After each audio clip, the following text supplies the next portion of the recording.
Now, close your eyes and imagine. You walk into the grocery store in your neighborhood. You pick up daily necessities like a loaf of bread, some milk, and eggs.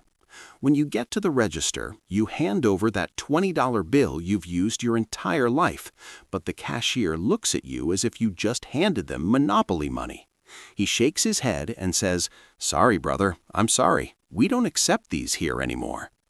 It sounds like a very bad nightmare, doesn't it? Like the things people experienced in Venezuela or Zimbabwe when the state collapsed. But here is the bitter truth. The only reason that cash in your pocket currently has a certain value, the only reason you can shop with it and buy food, fuel, or a house is because of a secret agreement made in a dark room 50 years ago. For half a century, the United States has lived in an economic dream, printing money that actually has no specific backing to buy real goods, simply because the rest of the world was forced to use dollars to procure energy.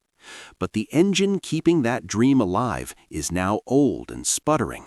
That secret agreement is broken, and the end of the American empire is closer than it has ever been.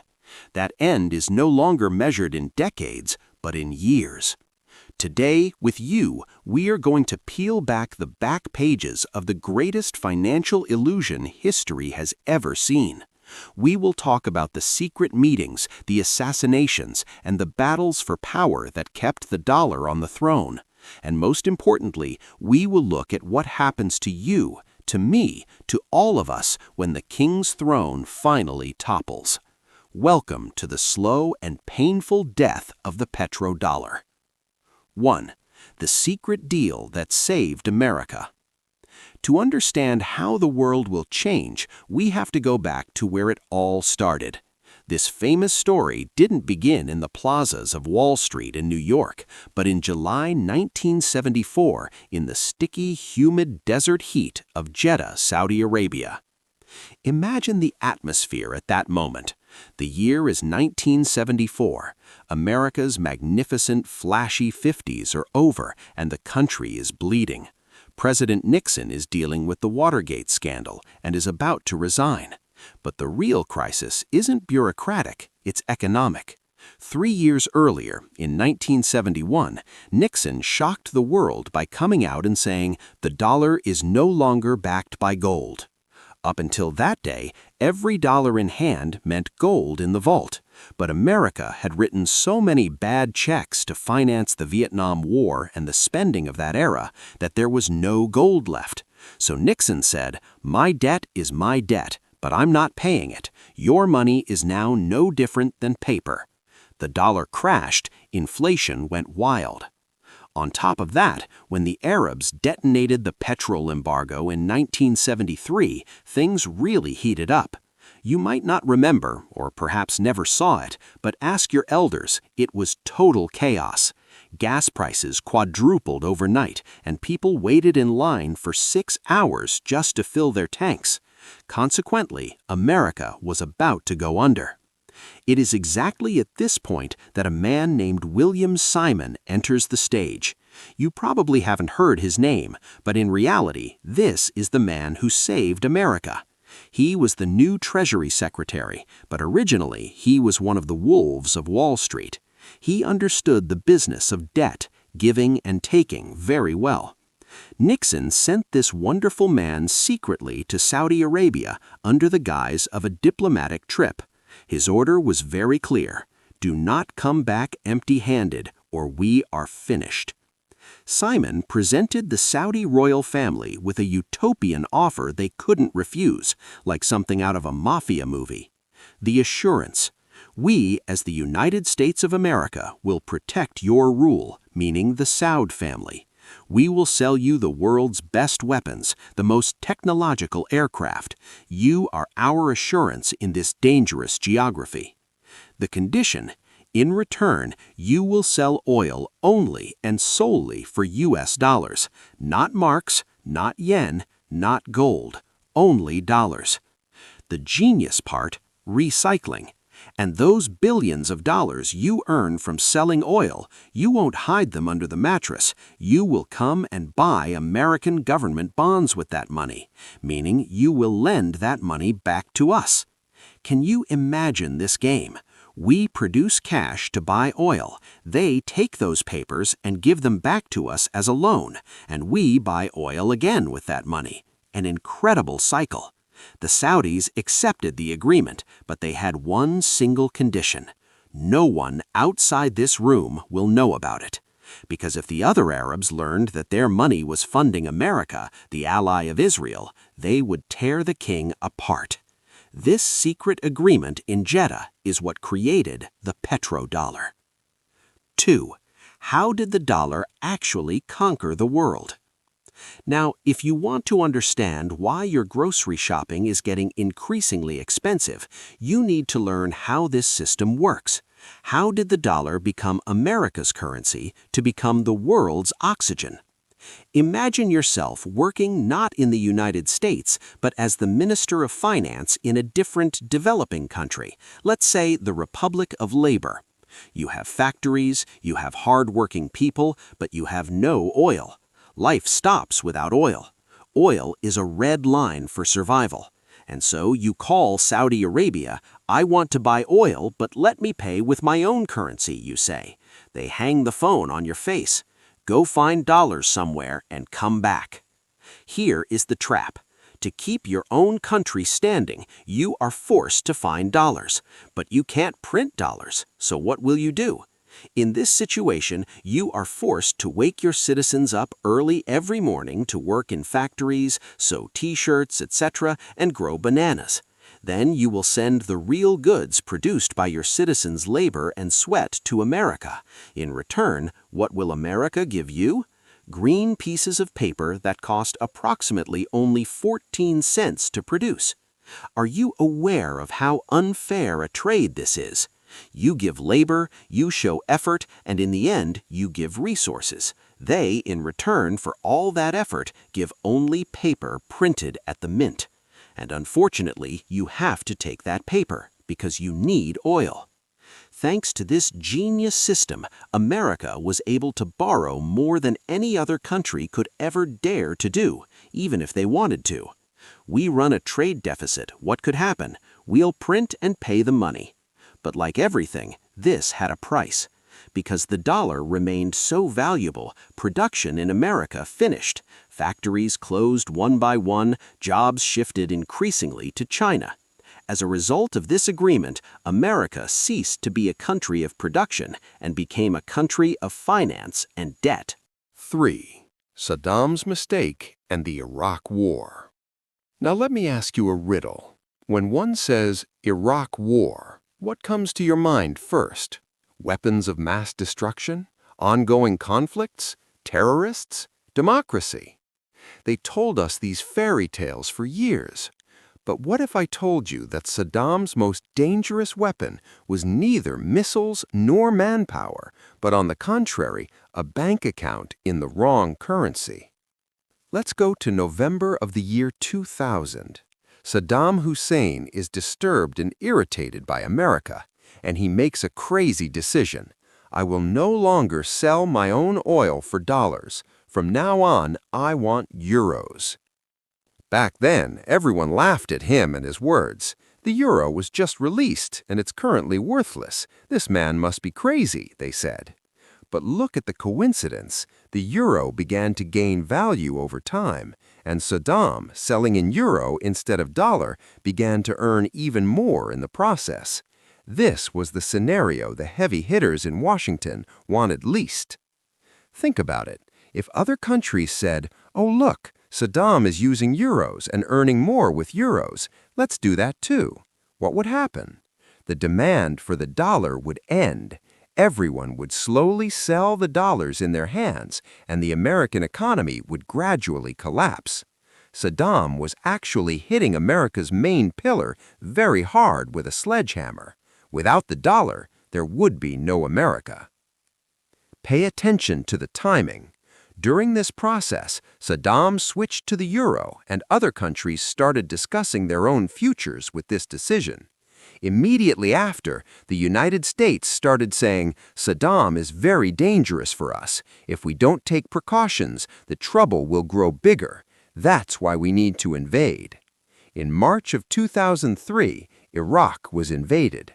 And hold tight, guess what the first economic decision made by the provisional government formed after the invasion was? To immediately return oil sales back to dollars. The message was quite clear. He who touches the system dies. 4. Gaddafi's gold dream and his end. Saddam tried to change the currency of oil, and following him, Libyan leader Gaddafi tried something crazier, changing the currency of the entire continent. In 2009, Gaddafi stepped up and said to the African countries, "Friends, why are we selling our own rights and riches for the West's unbacked paper money? Let's unite and together issue our own currency called the gold dinar.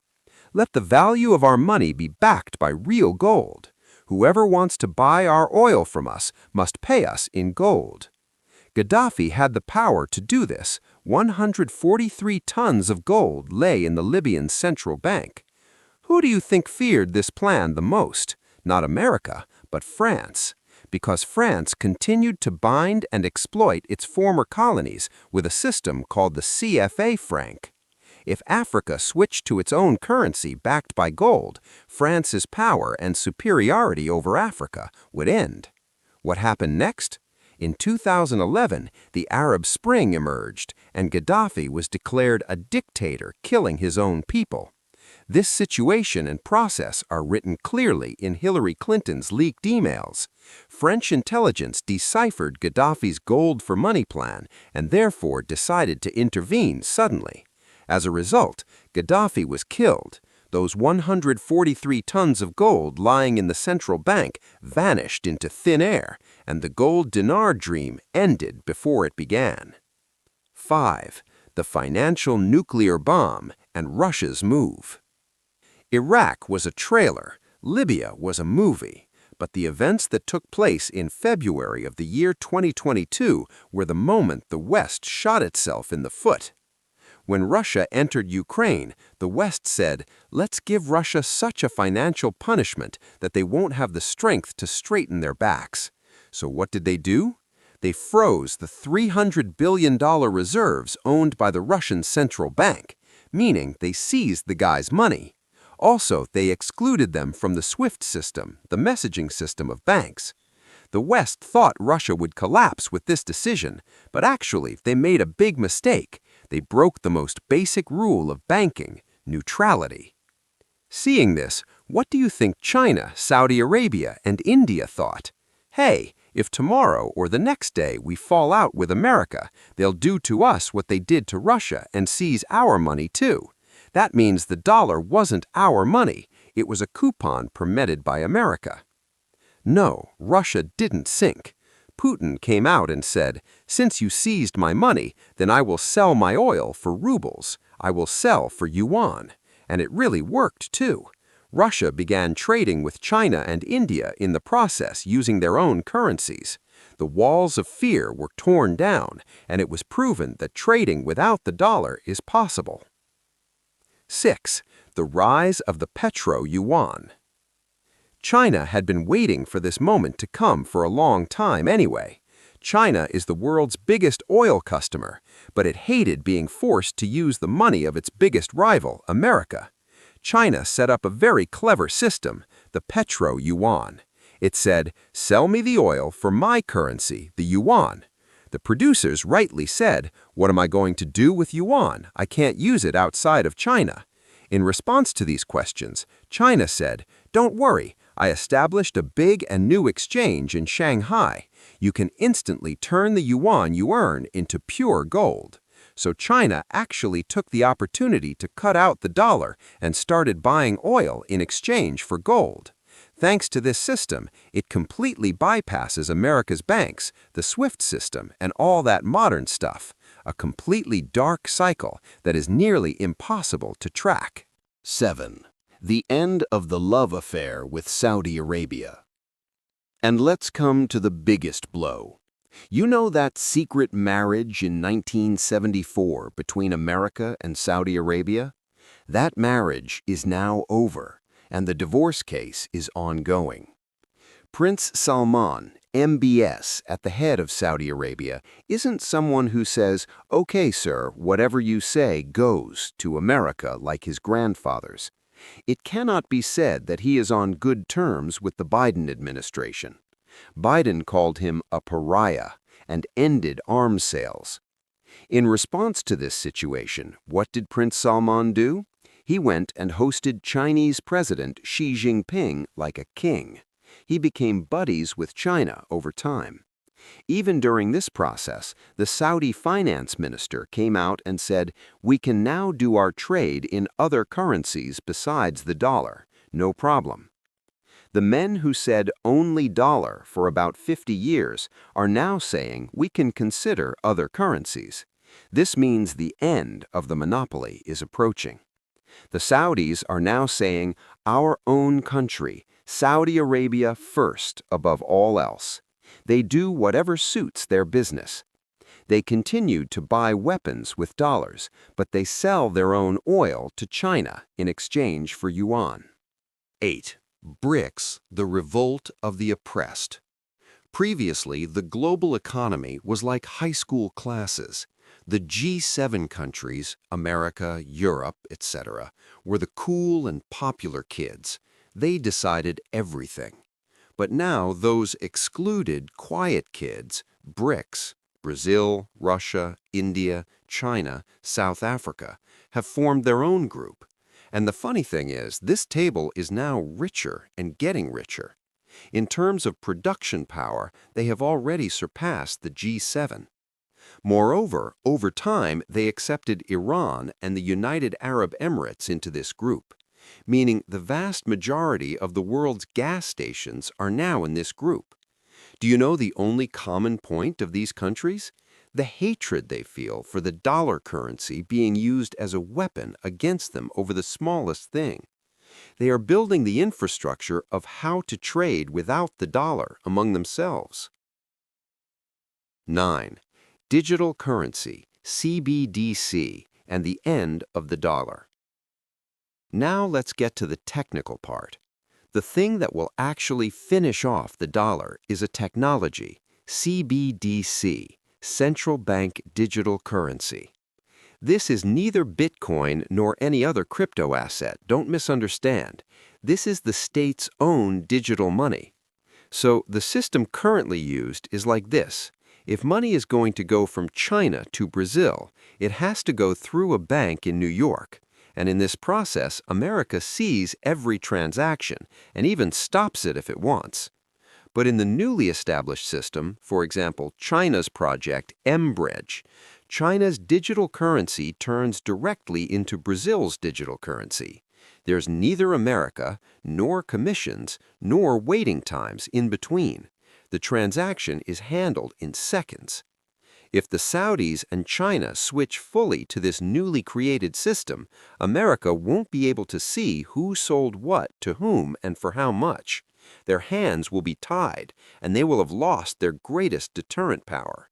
They will find themselves in the blind spot of global finance. 10. The $35 trillion debt swamp. Leaving all these external threats aside, the real big monster is inside. America's debt is exactly $35 trillion. This figure is so huge that the human brain cannot comprehend it, and even if we lined up that many zeros side by side, no one would realize how big it is. For years, they said, we'll produce dollars and pay the money. But in the current period, interest rates have risen. America is currently spending much more money just to pay the interest on its old debts than it spends on its army. How crazy! Can you imagine? This is a spiral. You give a hand and lose your arm. They continue to borrow to pay the interest, but as they borrow, the interest also increases. For this order not to be shaken, someone needs to constantly buy American bonds or debt. But now China is selling, Russia is selling, the Saudis don't prefer it. So who will buy this debt? Necessarily, the American Central Bank, or Fed, prints money by itself and puts it into use within the country. And what does this mean? It means inflation exploding gradually. 11. If the dollars come home, tsunami effect. And this is the most feared scenario, reflux. For years, America made its biggest export to the world in exchange for dollars, inflation. It printed unbacked dollars, gave them to the world, and bought goods in return. Those trillions of dollars circulate the world and didn't visit America. But if the whole world says, I don't want to hold dollars anymore, and starts selling these trillions of dollars, what happens? It is certain where those monies will return, home, meaning inside America. If those trillions of dollars return to America and the public tries to buy houses, land, and stocks with the returning money, hyperinflation will occur inside America. The price of everything will rise very quickly. The price of bread becomes $30. A liter of gas becomes $10. The American people's welfare level turns upside down in a single night. In one day, they switch to third world country mode. 12. The silent rise of gold. One morning you turn on the television and they tell you gold is now old-fashioned, its era has passed. But what is actually happening in the background? Countries' central banks, especially China, Turkey, and India, are stocking gold at record levels. They are making the largest gold purchases in their history. But why? Because they know the storm is approaching, and what we are experiencing is the silence before the storm. Gold is the only asset in this world that is no one's liability. The dollar is a debt note, but gold is, as the name implies, gold. After the Russia events, everyone understood that the more physical gold you have in your vault, the safer you are. The more dollars you have in New York, the more risk you are under. China most likely has much more gold reserves than it has announced. If the dollar comes to an end and collapses completely, they will put that gold on the table and say, I'm making the new rule. I am the boss. 13. Who will meet the Army's needs? The real reason the United States of America is indeed the superpower in the world is its Army. It has approximately 800 bases all over the world. But they meet the needs of this massive army not with taxes taken from the public, but with debt. China and the Saudis were actually funding the American army by buying American dollars. So what happens if the water from this tap is cut off? That is when America cannot feed that massive army. They would be forced to pull warships into port and even close bases. You might think, oh, how nice, let the American soldier go. But when powers like the police are absent from the seas, piracy increases, trade routes get confused, the price of everything rises again. We move from a world where there is a single superpower to a Game of Thrones world where everyone eats each other. A multipolar and expensive world. Globalization seems to be over compared to previous years. Before, people looked for where is the cheapest. Now they look for where is the most reliable, the most friendly. The world is separating into teams, the dollar team, the euro team, the BRICS team. In this new world, trading will get increasingly difficult. Bureaucracy will increase further. This means everything will be more expensive compared to before. Products that used to come cheaply from China will no longer come. Inflation isn't a temporary thing. You can't end it immediately. That's why inflation will now be the reality of our lives. So what should you do? Okay, unfortunately, I know I darkened your mood. I'm sorry, but these are the facts. If you hadn't learned now, you would have learned by living it. So what can you, me, that is, the ordinary citizen, do in this process? First of all, don't panic. Prepare. Panic invites mistakes.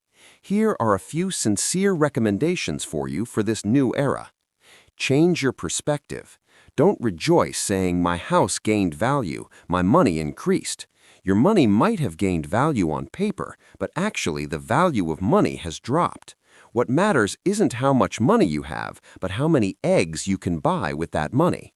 Focus on purchasing power rather than the value of money. Throw the 60-40 rule aside. Formerly, they used to say keep half your money in interest or bonds. That is a safe haven. But there is no such thing anymore. Quite the opposite. That is now one of the most dangerous places. In a place with inflation, money in interest looks like it's increasing, but actually it melts. Try to stay away from paper assets. Invest in the real safe haven for tomorrow, gold or silver. I'm not saying invest all your money in these, but definitely have physical gold or silver in your basket. Gold that you cannot physically touch is not yours. Don't forget this. This is your insurance policy. Digital lifesaver, Bitcoin. The crypto world is like a casino, but compared to the remaining coins, Bitcoin is different. Its supply is limited. No one can produce it according to their whim. Maximum 21 million Bitcoins can be produced. There cannot be more. That's why keeping a small portion of your assets, like 5 to 8%, as an escape plan might be logical. Productive assets. Assets like land, fields that could become even more valuable in the future, or shares of companies that are too big to fail and can determine their own prices. People will always need food and energy. Use debt smartly. Fixed-rate, long-term debt, like a home loan, is good in an inflationary environment because the value of the debt melts. A $10,000 loan you took out 1 year ago might currently have dropped to a value of $7,000. But run from variable-rate debt, like credit card debt. It will sink you. The biggest investment is you. The dollar crashes, the stock market crashes, maybe gold mines are found on another planet, but no one can take your talent. Learn to fix things. Learn to plant and grow crops in the garden. Deal with handicrafts. Gain new skills.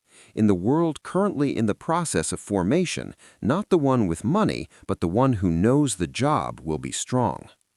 The essence of the matter, my friend, is that thanks to the petrodollar system, America lived through a tulip era lasting about 50 years, but the end of that era has come. Instead of missing the old world, shape your life according to the rules of the new world. The story isn't ending, just a new page is opening. Take the pen in your hand and write your own story. If you like the video, I'll take a like from you. Don't forget to subscribe. Stay safe.